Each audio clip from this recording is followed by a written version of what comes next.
Actually പറഞ്ഞാല് excitement കാണിക്കാൻ ഒരു പേടിയാണ് ഇപ്പം. ഇത് കാണിച്ചാൽ പിന്നെ ഇത് കണ്ണു കിട്ടൂ അങ്ങനെയൊക്കെ പറയില്ല. അപ്പൊ ആ ഒരു പേടിയാണ്. എനിക്ക് സെലിബ്രേറ്റ് ചെയ്യണമെന്നുണ്ട്. ഭരതനാട്യം എന്ന് പറഞ്ഞ സിനിമ ഇത്ര വലിയ ബ്ലോക്ക് ബസ്റ്റർ ആണ്. 100 മില്യൺ സ്ട്രീമിംഗ് മിനിറ്റ്സ്. എനിക്ക് തോന്നുന്നില്ല ഒരു മലയാളം പടവും പേപ്പർ വ്യൂല് കൊടുത്തിട്ട് ഇത്രയും സ്ട്രീമിംഗ് മിനിറ്റ്സ് ഉണ്ടായിട്ടുണ്ടെന്നുള്ളത്. അത് ഇനിയും പോയിക്കൊണ്ടിരിക്കുകയാണ്. ആമസോൺ പ്രൈം വീഡിയോയിലുണ്ട്, മനോരമ മാക്സിലുണ്ട്, നമ്മുടെ സിംപ്ലി സൗത്തിലുണ്ട്. 3 പ്ലാറ്റ്ഫോംസിലാണ് ഇത് തോമസ് ചേട്ടൻ ഒന്നിച്ച് കൊടുത്തത്.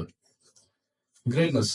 അത് ആ ഒരു ബുദ്ധി അദ്ദേഹത്തിന്റെ. 1 മാസത്തിനുള്ളിൽ ഓഗസ്റ്റ് 30 റിലീസായി തോമസ് ചേട്ടൻ മനസ്സിലായി ഈ പരിപാടി തിയേറ്ററിൽ വർക്കൗട്ട് ആവുന്നതിൽ ഉടനെ തന്നെ സെപ്റ്റംബർ 27 കൊടുത്തു കഴിഞ്ഞു. എന്നുവെച്ചാൽ ആ ഒരു ഓളം കണ്ട ആൾക്കാർ നല്ല റിവ്യൂസ് പറഞ്ഞത്. ആ ഒരു ഓളത്തിൽ തന്നെ അത് കൊടുത്തു. ചിലപ്പോൾ 2 മാസം കഴിഞ്ഞിട്ടാണ് ഇത് ചെയ്യുന്നതെങ്കിൽ ചിലപ്പം നടക്കില്ല.